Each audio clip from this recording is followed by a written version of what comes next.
우리 주위에 있는 분들과 인사 함께 나누겠습니다. 읽고 듣고 순종합시다. 읽고 듣고 순종합시다.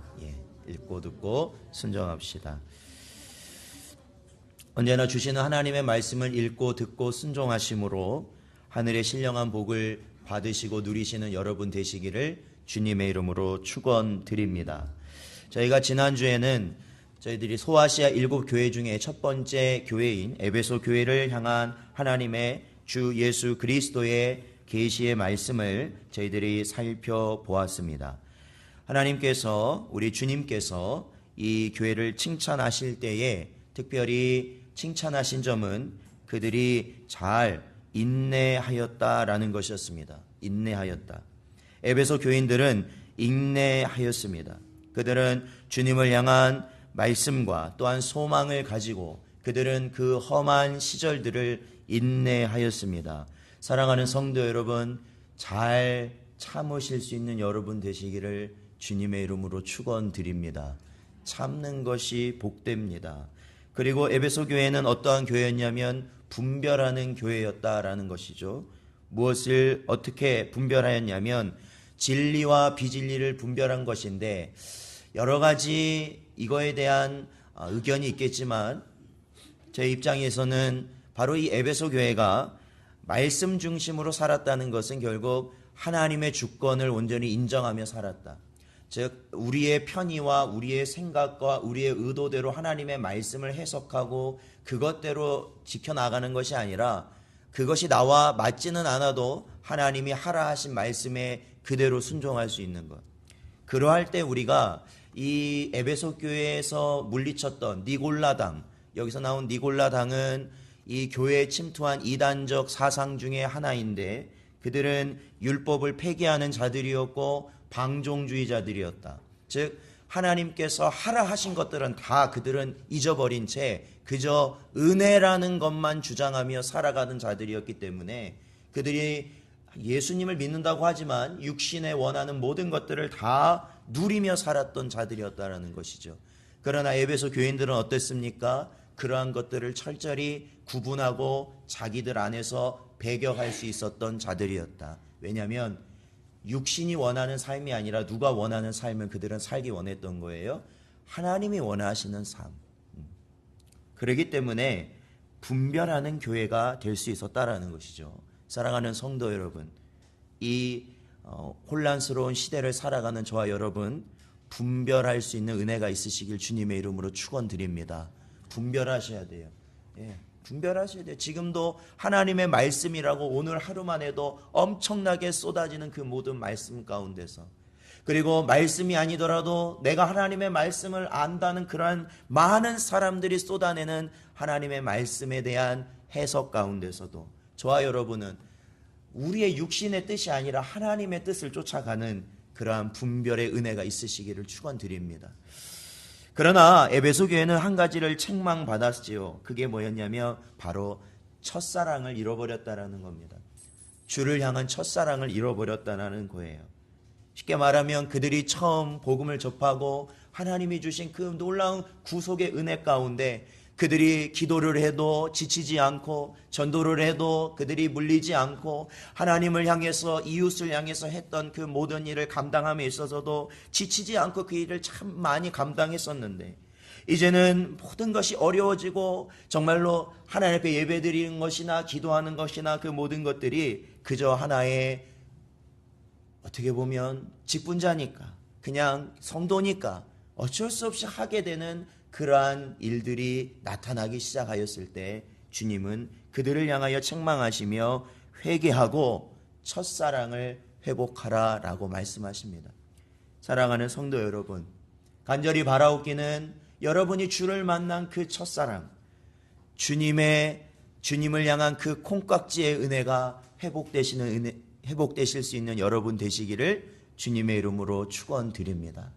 그래야 우리가 이 모든 걸 하는 것이 즐거움 아니겠습니까? 즐거움.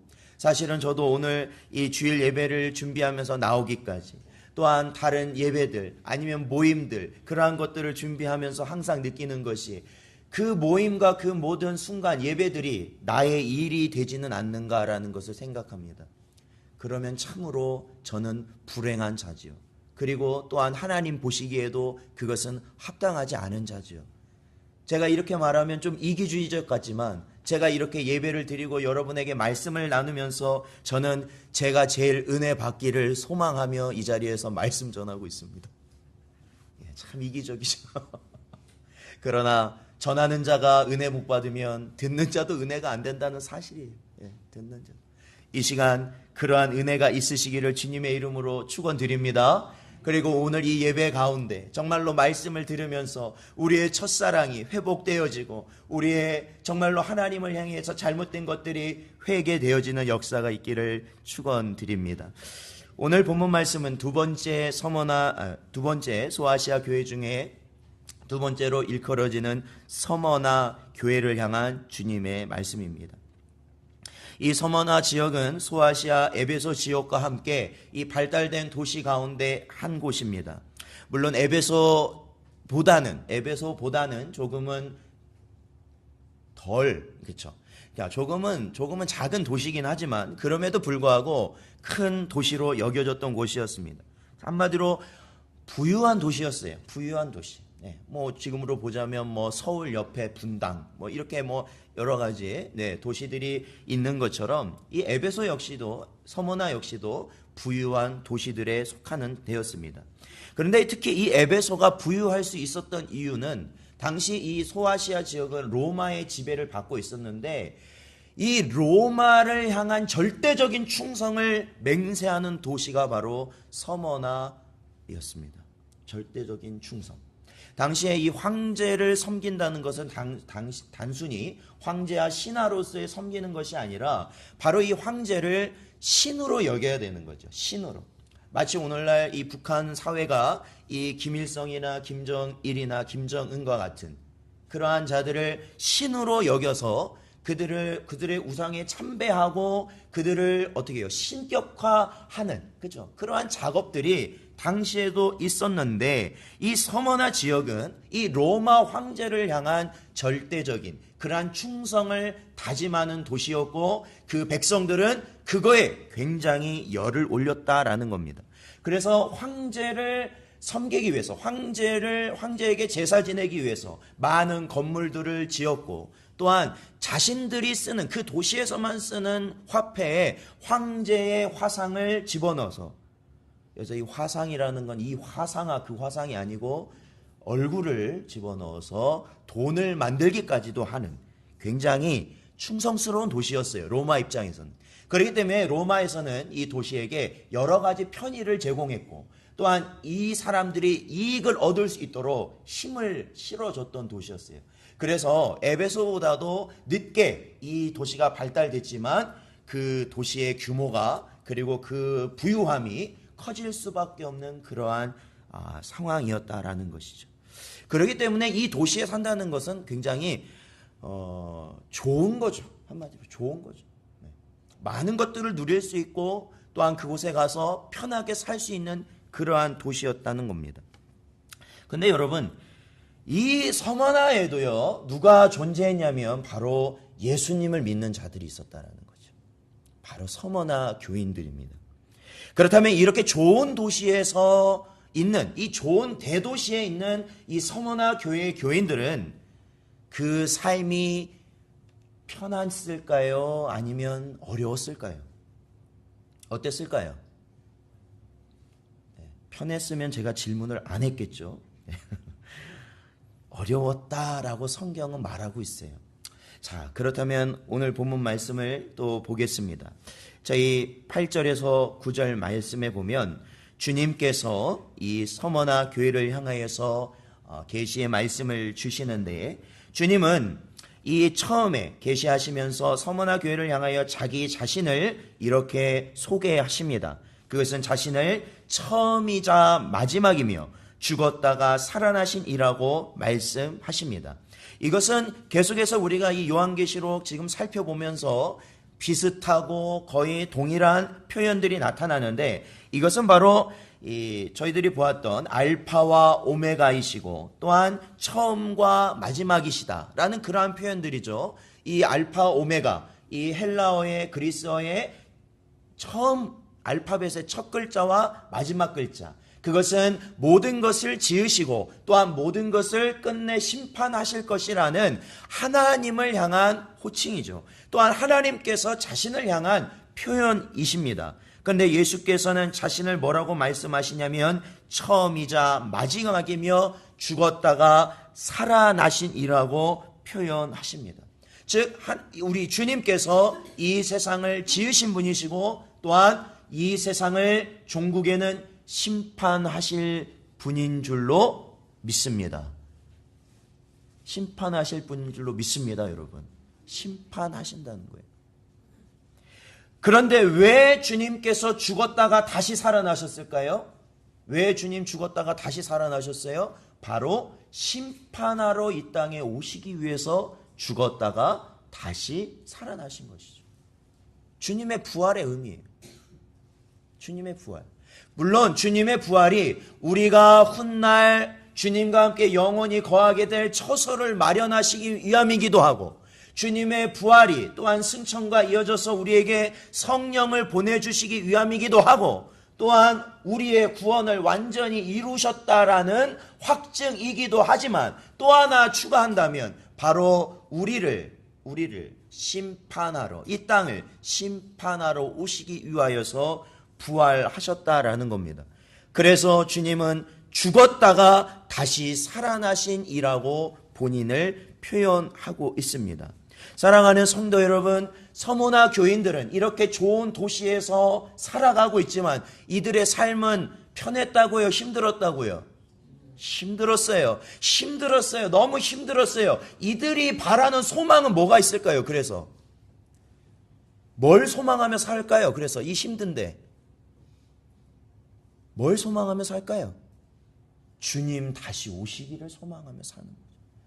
그러지 않으면 이 상황이 끝나지 않아요. 아마도 북한에 있는 지하교회 성도들도 그러겠죠. 그 소망 없는 땅에서 무엇을 바랄까요? 무엇을? 우리 집이 잘 살기를? 아니면 우리 아이들이 잘 크기를? 아니면 건강하기를? 그런 건 다 둘째예요. 중요한 거는 빨리 이 시대가 끝나길 바라겠죠. 그러려면 어떻게 해야 돼요? 주님이 오셔야 된다. 주님이 오셔야 된다. 아마도 다시 오신다고 하신 그 주님을 기다리며 손꼽아 기다리며 살아갔을 것입니다. 사랑하는 성도 여러분, 오늘날 우리나라는 어떤 것 같습니까? 경제적으로 우리가 그래도 좀 부유한 나라에 속하는 것 같습니까? 아니면 굉장히 어려운 나라에 속한 것 같습니까? 거기에 대한 여러 가지 이유가 있겠지만 중요한 것은 주님 다시 오실 그 날을 손꼽아 기다리지 않은 나의 모습이 혹여나 있다면 그래도 어느 정도 우리는 살만한 거예요. 그러니까 자꾸 주님 오실 날을 우리는 잊고 살아가게 되는 거거든요. 자, 제가 이제 그 설 연휴가 수요일까지였는데 그 수요일날 제가 청년들하고 모임을 가졌어요. 저희 교회 청년들하고 모임을 가져서 점심 식사를 하고 그 다음에 얼마 전에 이제 1000만 찍은 영화 있잖아요. 오랜만에 그 영화도 우리 청년들하고 함께 봤어요. 재미있었을까요? 재미없었을까요? 제가 그 영화를 홍보하기 위해 나온 그런 건 아니에요. 왜냐하면 이미 1000만 찍었는데 홍보가 더 이상 필요가 없어요. 그거는. 자, 중요한 건 뭐냐면 저희가 그 영화를 봤을 때 물론 재미있어요. 그러나 그 순간에도 주님은 다시 오실 수 있다는 것을 꼭 기억하시라는 거예요. 제가 극장 가지 말라는 게 아닙니다. 제가 여기서 가지 말라고 한다고 여러분이 안 가겠습니까? 여기서 가지 말라고 한다고 여러분 안 가겠습니까? 저 모르게 다 가시겠죠. 집에 계시던, 직장에 계시던, 학교에 있던, PC방에 있던, 노래방에 있던, 주점에 있던, 클럽에 있던, 심지어는 부적절하게 어느 곳에 있든지 간에 사랑하는 성도 여러분, 주님이 다시 오실 수 있다는 것만 기억하시라. 주님이 다시 오실 수 있어요.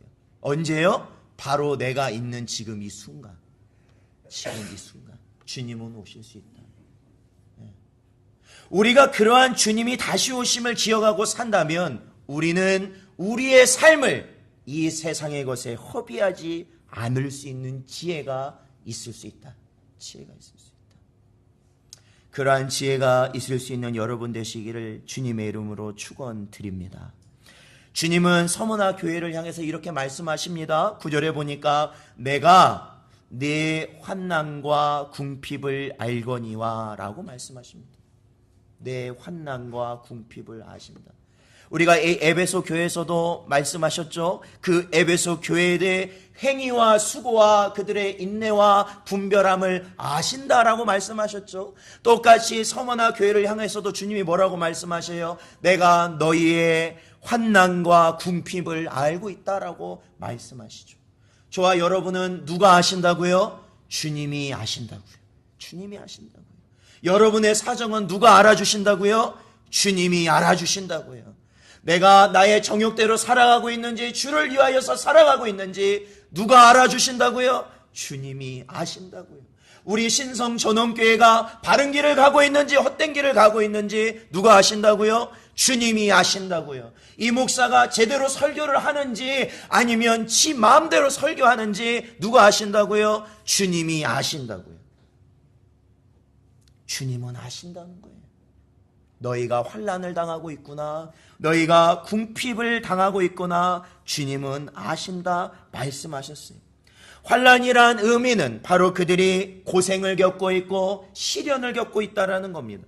궁핍이란 말은 가난한 것을 의미하는 건데 그냥 가난하다라는 것이 아니라 심하게 가난할 때, 그러니까 이렇게 말하면 구차한 인생, 정말로 구차한 인생을 살아갈 정도로 정말로 궁핍한 인생, 너무나도 가난한 인생을 살아가고 있는 자들이 바로 서머나 교인들이었어요. 그러면 왜 서머나 교인들은 그렇게 환난을 당하고 그 부유한 도시에 살면서 궁핍한 삶을 살 수밖에 없었을까요? 그것은 바로 그들이 가진 한 가지 때문에 그렇습니다. 그들이 무엇을 가졌기 때문에 이러한 시련을 겪는 거예요? 무엇을 가졌기 때문에? 믿음을 가졌기 때문에 그렇죠. 주님을 향한 믿음을 가졌기 때문에. 그래서 예수님께서는 말씀하시잖아요. 내가 환난과 궁핍을 알거니와, 내 환난과 궁핍을 알거니와 실상은 네가 부요한 자다라고 주님은 말씀하시는 거예요. 실상은 부요하다. 그래, 너희가 그 서머나 지역에서 어려움을 당하고 정말로 여러 가지로 힘든 고생을 겪고 또한 너희가 가난한 거 다 아는데, 그러나 중요한 것은 너희는 가난하지 않고 실상은 부요한 자다라고 말씀하시는 거예요. 왜요? 믿음이라는 것이 그들 안에 있었기 때문에 그래요. 믿음이라는 것이. 사랑하는 성도 여러분, 우리가 이 땅에 있는 모든 것, 지금 여러분이 가지신 것이 없다고 하시지만 이 땅에 태어나서 여러분이 지금 가진 것이 가장 많으실 겁니다. 태어난 순간부터 따져보시면. 근데 여러분, 우리가 주님 부르셔서 우리가 주님 앞에 갈 때 과연 여러분은 이 많은 것 중에 무엇을 가지고 가실 수 있냐는 거예요. 아무리 비싼 거라도 가져갈 수 없으면 아무 의미가 없는 거잖아요. 우리가 주님 앞에 가져갈 수 있는 건 한 가지, 바로 믿음밖에 없다. 믿음만을 가지고 간다. 믿음만을 가지고. 그래서 서머나 교인들은 부유한 자다라고 주님은 말씀하고 있다라는 것이. 제가 어저께 유초등부 모임을 우리 가지면서, 유초등부 모임을 이제 저희가 세 번째 갖고 이제 마지막 이제 저희 2월 마지막 주에 마지막 모임을 갔는데, 제가 그 아이들과 이렇게 이야기를 하면서 제가 한 친구에게 이렇게 물어봤어요. 저기 계신 너희 어머니가 진짜 너희 어머니가 맞으시니? 물어봤어요. 그랬더니 그 친구가 맞대요. 어떻게 아냐? 그랬더니 뭐 여러 가지 나왔어요. 마지막에는 뭐까지 나왔냐면 유전자 검사까지 하면 확실히 할 수 있다 그랬는데, 결국엔 그것도 다 조작되면 어떻게 믿을 수 있겠느냐라고 제가 짓궂게, 어떻게 보면 짓궂게 제가 물어보니까 그 친구가 이래요. 저를 좀 이렇게 쳐다보면서 어쨌든 저희 어머니가 확실하다. 우리 엄마 맞다. 라는 거예요. 어쨌든. 제가 그 순간에 잊었던 그 옛날 그 프로그램 하나가 생각났어요. 우정의 무대라고 혹시 아십니까? 우정의 무대? 그 어머니는 한 분인데 막 한 30명 나와가지고 저기 뒤에 계신 어머니는 제 어머니가 확실합니다 했던 그 프로가 생각나더라고요. 그러니까 막 그 이유를 대잖아요. 뭐 어머니의 목소리와 같습니다. 뭐 그 사는 지역이 같습니다. 그런데 마지막 나온 사람은 그냥 나왔는데 할 말이 없으니까 어쨌든 저희 어머니가 확실하지만 아들이니까 느껴진다. 막 느껴진다. 제가 근데 사실은 이야기를 왜 하냐면 그 친구의 그러한 말을 듣고 제가 마음 깊이 은혜를 받았어요. 사실 마음 깊이 은혜를 받았어요. 어떠한 은혜를 받았느냐? 그것은 바로 그 친구가, 그 아이가 자기 어머니가 어쨌든 나의 어머니가 확실합니다 라고 주장하였던 것처럼 그게 하나의 믿음의 모습 아닙니까? 우리 하나님이 그런 분이다. 이 목사에게 있어서 우리 하나님이 그러한 분이다. 세상 사람들이 어떠한 이유를 드러내고 세상 사람들이 어떠한 말을 해대더라도 중요한 것은 심지어는 나의 눈에도 그것이 맞는 것처럼 세상의 말이 맞는 것처럼 보일 때가 있을 때라도 어쨌든 하나님은 나의 하나님이다. 어쨌든 하나님은 나를 구원하실 유일한 분이시다 라는 그것이 바로 내가 가진 믿음이다. 그것을 제가 그 시간에 깊이 깨닫게 되었습니다. 왜냐하면 저와 여러분은 어떠한 자들이에요? 바로 성령 가운데 다시 거듭난 자들 아닙니까? 이건 뭐냐면 육으로 태어났지만 우리가 영으로 다시 태어난 자들이라는 거예요. 다시 태어났다. 그러니까 태어난 자, 그 영으로 태어난 자는 하나님 아버지를 아는 거예요. 그냥 아는 거예요. 그냥 알아지는 거지 다른 이유가 있어서 하나님의 존재를 인정하는 그러한 것이 아니더라라는 거죠. 자, 우리 요한복음 1장 12절을 같이 읽어보겠습니다. 요한복음 1장 12절 같이 읽어보죠. 시작. 영접하는 자 곧 그 이름을 믿는 자들에게는 하나님의 자녀가 되는 권세를 주셨으니 아멘. 사랑하는 성도 여러분, 영접하는 자, 즉 예수 그리스도를 나의 구주로 믿는 것은 성경에 나타나는 모습으로 보자면 그게 뭐냐면 성령 하나님의 역사예요. 근데 그게 뭐와 연결되냐면 바로 그게 거듭나는다라는 겁니다. 중생이라는 거예요. 중생. 왜냐하면 성령이 우리를 거듭나게 하지 아니하시면 주님을 나의 구주로 고백할 수 없기 때문에 그렇습니다. 그 거듭났다라는 것은 무엇을 의미하냐면 우리는 이제 마귀의 자녀가 아니라 자식이 아니라 종이 아니라 누구의 자녀라는 거예요? 하나님의 자녀다. 사랑하는 성도 여러분, 우리 한 사람 한 사람 나 자신이 하나님의 자녀이심을 믿으십니까? 확신하십니까? 그러기 때문에 믿어지는 거라는 거예요. 그러기 때문에 하나님이 은혜를 주셔서 믿어지는 거예요. 그것은 다른 이유로 바꿔질 수도 없고 다른 이유로 그것이 변해질 수도 없는 어쨌든 하나님을 믿는 믿음이라는 것이죠.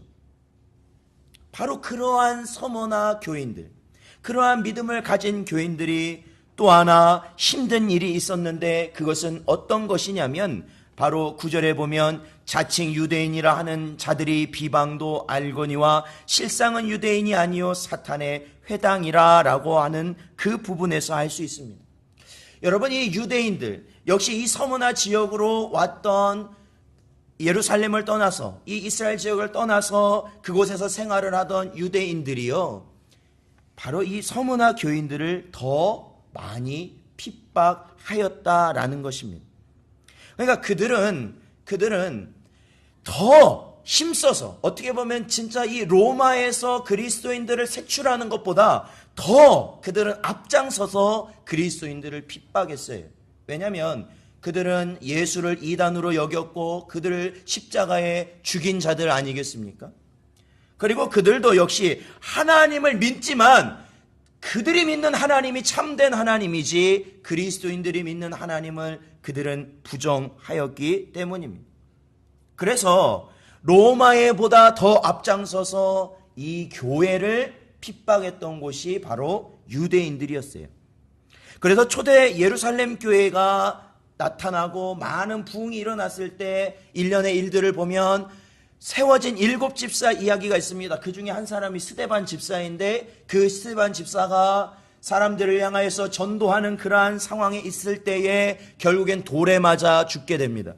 그때 그곳에 누가 있었냐면 바로 부활하신 예수님을 만나기 전 바울, 즉 사울이 그 자리에 있었고 그 스데반의 죽음에 큰 역할을 하였던 자가 바로 사울이었어요. 그리고 그는 그 지역을 떠나서 다메섹이라는 곳을 가서 거기서도 예수 믿는 자들을 다 잡아서 옥에 가두려고 그가 가는 도중에 부활하신 주님을 만났다라는 그 일을 저희는 알고 있습니다. 요즘도 그래요. 요즘도 그래요. 저희가 신앙생활을 하다 보면 예수를 안 믿는 사람이 힘들게 하는 것보다 예수를 그래도 믿어본 사람, 예전에 교회를 다녀본 사람, 아버지나 어머니가 교회에 중직인 사람이 더 힘들게 하더라는 거예요. 더 힘들게. 우리가 직장 생활을 하면서도 느낍니다. 우리가 사회에 어디를 가서도 다 느낍니다. 가보면은 다 교회, 그래 나도 세례 받았고 나도 직분 받았었고 내 아버지가 목사였고 뭐 이런 거 얘기하는 사람들이 있어요. 그런데 그런 사람들이 우리가 신앙 지키는 걸 더 어렵게 합니다. 야, 마셔. 나도 교회에 직분자야. 마셔, 괜찮아. 나는 마시는데 왜 너는 안 마시니? 나는 이렇게 죄를 짓는데 왜 너는 죄를 안 짓니? 이 정도는 다 괜찮은 거야, 괜찮은 거. 사랑하는 성도 여러분, 그런 경우가 너무 많아요, 너무 많아. 차라리요, 교회를 모르는 분들은요, 교회 다닌다고 하면요, 오히려 그분들은 우리 나름의 신앙생활을 할 수 있도록 그분들은 배려를 해줍니다, 오히려. 그런 경우가 많아요. 그런데 교회의 맛을 좀 본 사람들이 문제예요. 교회의 맛을 본 사람들. 그런 사람들이 오히려 우리의 신앙을 무너뜨리는 선봉에 서더라는 것이죠. 자, 우리 에베소서 6장 12절을 같이 한번 읽어보겠습니다. 에베소서 6장 12절 말씀. 같이 읽어보죠. 시작. 우리의 씨름은 혈과 육을 상대하는 것이 아니요 통치자들과 권세들과 이 어둠의 세상 주관자들과 하늘에 있는 악의 영들을 상대함이라. 아멘. 자, 그 사람들이 왜 우리를 자꾸 넘어뜨리려 할까요? 그것은 그 사람에게서 나온 것이 아니라 오늘 성경의 말씀으로 보자면 그것이 사단의 역사다라고 말하고 있어요. 그들을 도구로 삼아서 바로 하나님의 택한 백성, 하나님을 믿는 백성, 하나님의 성도들을 무너뜨리게 하려고 하기 위한 사단의 수작이다. 유대인들이 그렇게 앞장서서 그리스도인들을 핍박하고 회당에서 내쫓고 그들을 고발하여서 그들을 잡혀가게 하려는 그 모든 것들은 바로 그 유대인들이 단순히 그리스도인을 향한 안 좋은 감정을 넘어서서 그 안에 누가 역사하는 거냐면 사단이 역사하였기 때문이다. 그래서 주님은 그들을 향하여서 그들이 자칭 유대인이라는 건 우리는 선택받은 자, 구원받은 자라는 거거든요. 그러나 실상은 사단의 회당이다라는 거죠. 사탄의 회당. 그러므로 저와 여러분은 그것을 봐야 되는 거예요. 어떠한 사람이 우리가 믿음을 지키려고 하는 것에 아주 작은 영향력이라도 끼치려 한다면 그것은 누가 그 배후에 있다라는 거예요. 사탄이 그 배후에 있다라는 것을 꼭 기억해야 됩니다. 꼭 기억해야 됩니다. 그래서 그 미혹에 넘어가지 말고 우리는 반드시 승리해야 된다라는 것이에요. 그리고 승리할 수 있다라는 것이 우리에게 주신 하나님의 약속이죠. 그 모든 싸움에서 분별하시고 승리하시는 여러분 되시기를 주님의 이름으로 축원드립니다. 승리하셔야 돼요. 승리하셔야 돼요. 자, 주님께서는 10절에 이렇게 말씀하셔요. 자, 10절의 내용은 주님이 그들을 향한 말씀인데 그 전에 잠깐 살펴볼 게 뭐냐면, 여러분, 제가 아까도 말씀드렸지만 이 서머나 교회는 굉장히 어려움을 겪고 있다라고 말씀드렸습니다. 예수 그리스도를 믿는 그 믿음 때문에 부유한 도시에 살면서도 그러한 것을 혜택을 받지 못하고, 그들이 부당한 대우를 받고 직장을 가질 수도 없고 감옥에 갇히고 재산이 몰수되고 가족들은 노예로 팔려가고, 그리고 원형 경기장에 끌려가서 짐승의 밥이 되며 사람들의 웃음거리가 되었고 화형을 당하며 죽어갔던 자들이 교인들이었습니다. 여러분, 이러한 믿음의 모습을 보인 서머나 교인들을 잘하는 겁니까? 못하는 겁니까? 주님 보시기에 잘하는 거예요? 못하는 거예요? 잘하는 거죠. 그래서 사실 이 서머나 교회는 7교회 중에 책망이 없는 두 교회 중 한 군데죠. 책망이 없어요. 이 교회는요. 칭찬만 있으시고 그들에게 약속만을 주신다라는 것입니다. 여러분, 이렇게 생각해 보세요. 우리가 뭐 사업장을 운영하는데 정말로 헌신적으로 일하고, 정말로 내가 사장이 있든지 없든지 진짜 헌신적으로 자기의 시간과 노력과 정직함으로 그 일을 잘 감당하는 그러한 직원이 있으면, 그런 직원이 있으면 가서 항상 뭐라고 했어요? 잘한다고 칭찬도 하겠지만, 아유, 올해 이렇게까지 일하는데 이제는 좀 쉬면서 하라고, 그런 말 안 하겠습니까? 사실 우리가 살면서도 가장 여러 가지 말이, 우리에게 가장 듣기 좋은 말이 있겠지만 그 칭찬 중에서도 그런 거 있잖아요. 내가 한 일을, 그 한 일을 알아주는 칭찬. 알아주는 칭찬.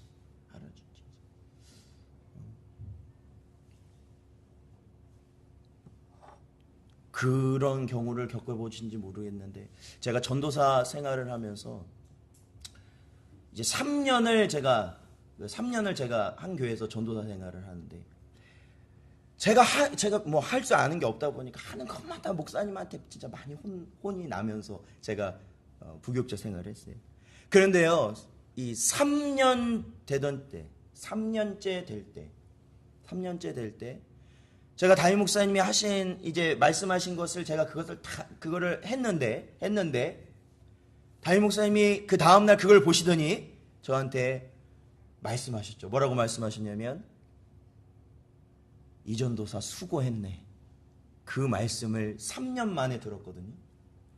뭘 해도 항상 혼났어요. 근데 3년 만에 이전도사 수고했네, 그 말을 들었는데, 제가 그 말을 듣고 화장실을 갔어요. 네, 갑자기 제가 일을 보고 싶어서 그런 게 아니고, 네, 진짜 울컥하더라고요. 맨날 저한테 이렇게 이거 잘해라 저거 잘해라 하면서 말씀하시던 분이 갑자기 3년 만에 이전도사 수고했네 딱 한마디를 하고 들어가시는데, 그게 저한테 너무 감사하기도 하고 제가 그런 거예요. 그 느낌. 그런데요, 서머나 교회도 그러지 않을까요? 주님이 오실 날을 기다리면서 자신의 목숨을 내놓는 그러한 환경, 그리고 재산이라는 것은 도저히 가져볼 수도 없고, 언제나 사람들 눈을 피해가며 진짜 추잡스러운 인생을 산다고 사람들이 손가락질하는 그러한 인생을 믿음 지키기 위해 살아가고 있는데, 주님께서 이 교회를 향하여 편지를 보내셨다라는 거예요. 이 요한계시록이라는 서신을 보내셨다라는 거예요. 수신을 하라고 이렇게 받으라고 주셨다는 거예요. 그 내용에 너무 수고했으니까, 내가 곧 간다. 이제 쪼이가 이제는 쉬어라 라고 말씀해 주시면 얼마나 좋까. 그들은 그 대답을 기다리고 있지는 않았을까. 그런데요, 저희 10절을 보면요, 주님은 이렇게 말씀하십니다. 뭐라고 말씀하시면요, 너는 장차 받을 고난을 두려워하지 말라. 볼지어다 마귀가 장차 너희 가운데서 몇 사람을 옥에 던져 시험에 받게 하리니 너희가 10일 동안 환난을 받으리라. 그 다음에 뭐라고 쓰여있어요? 그 다음 함께 읽어보죠. 시작.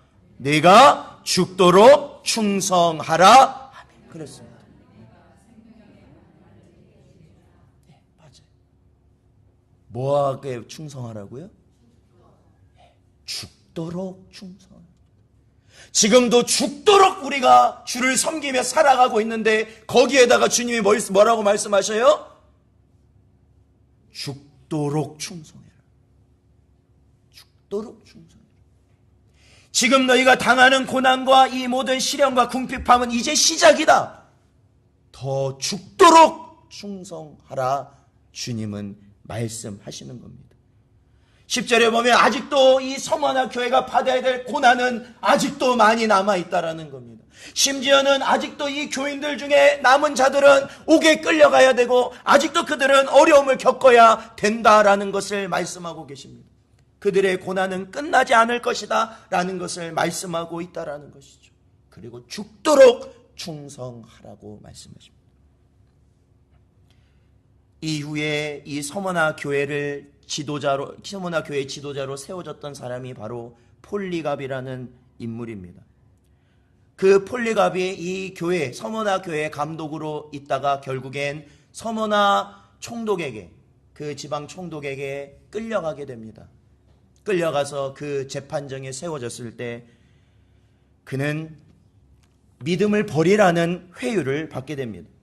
그 이야기를 잠시 읽어드리겠습니다. 폴리갑이 앞으로 나아가자 지방 총독은 그에게 폴리갑이냐고 물었고 그는 그렇다고 대답했다. 총독은 그에게 그리스도를 부인하라고 권하면서 가이사를 수호신으로 맹세하라, 회개하라, 가이사를 수호로 맹세하라. 그 말을 들었을 때 폴리갑은 무신론자들은 없어져 버려라 라고 오히려 이야기했습니다. 총독은 다시 한번 그에게 말했습니다. 그리스도를 욕하라. 폴리갑은 이렇게 대답했습니다. 나는 86년 동안 그분의 종이었습니다. 그동안 그분은 나에게 아무런 잘못도 하지 않으셨습니다. 그런데 내가 어떻게 나를 구원하신 왕을 모독할 수 있겠습니까? 라고 고백했습니다. 결국 폴리갑은 그 이후의 회유에도 넘어가지 않고 화형을 당하여서 그곳에서 순교하였습니다. 폴리갑이 그 순간에도 잊지 않았던 주님의 약속이 있다면 바로 이것이었을 겁니다. 네가 죽도록 충성하라. 그리하면 내가 생명의 관을 네게 주리라 라는 그 약속인 것입니다. 여러분, 여기서 생명의 관이라는 것은 머리에 쓰는 관을 말합니다. 머리에 쓰는 관이에요. 이 관은 면류관 혹은 월계관 이렇게도 불리는 것입니다. 혹시 송기정 선수를 아십니까? 송기정 선수. 송기정 선수는 1936년 우리가 일제 강점기, 일제 치하에 있을 때 8월 9일에 열린 8월에 있었던 베를린 올림픽에 나가서 결국에 마라톤에서 금메달을 딴 바로 그러한 인물입니다. 그 사진을 한번 보면요. 그 사진을 보면 자 보세요. 이 송기정 선수가 금메달을 따고 단상에 올랐던 모습을 찍은 사진인데 그 머리에 뭐가 있습니까? 그 머리에 저게 바로 맞아요. 월계관, 면류관입니다. 이 올림픽이라는 것이 어디 지역에서 시작된 거예요? 올림픽이라는 거 혹시 아세요? 그리스죠. 그리스에서 시작된 게 올림픽입니다. 그래서 이 그리스에서는 올림픽의 승자에게 바로 이 월계관을 수여하죠.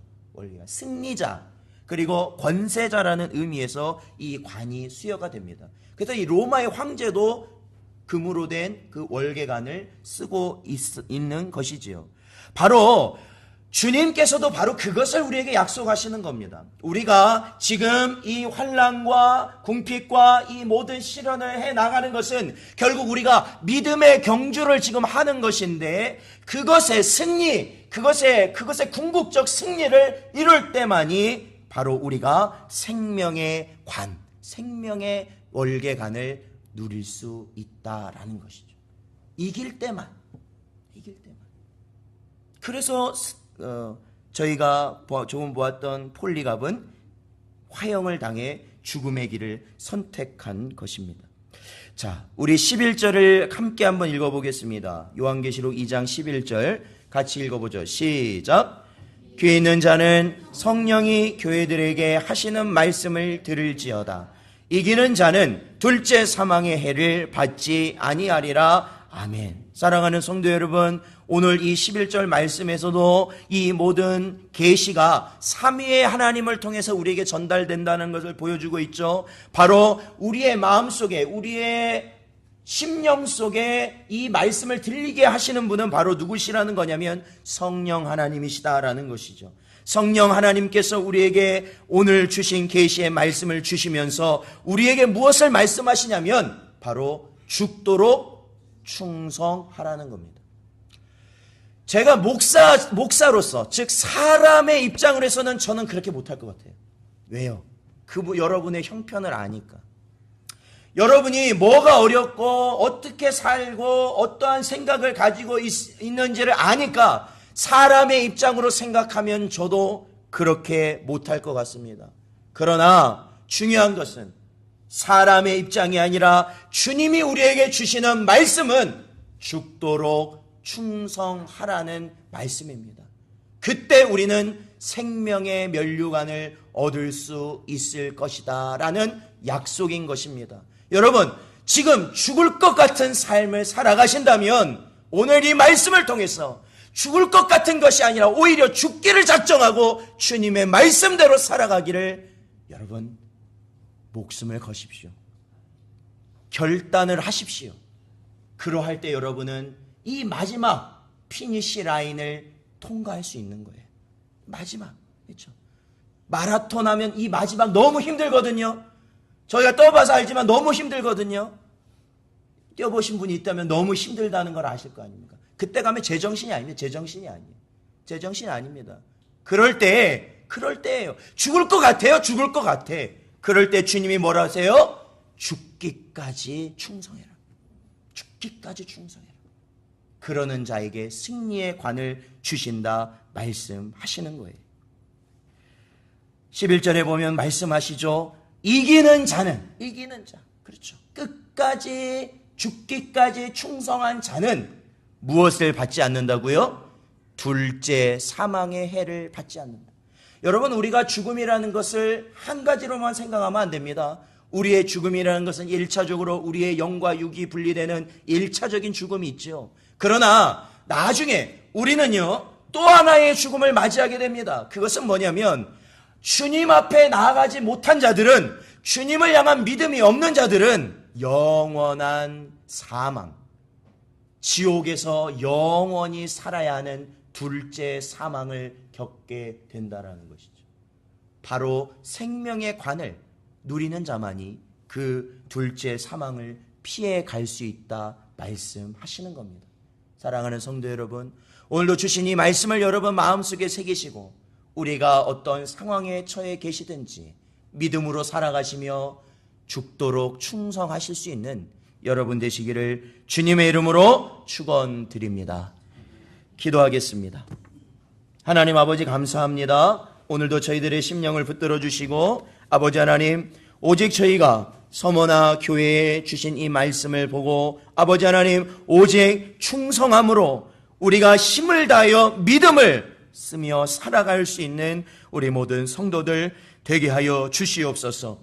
그리하여서 아버지 하나님, 이 세상의 모든 사단의 계획에서 저희들이 깨어칠 수 있는 은혜를 허락하시며 궁극적으로 우리가 생명의 관을 아버지 하나님 주님으로부터 받을 수 있는 저희 모두가 되게 하여 주시옵소서. 간절히 바라오며 예수님의 이름으로 기도하옵나이다. 아멘.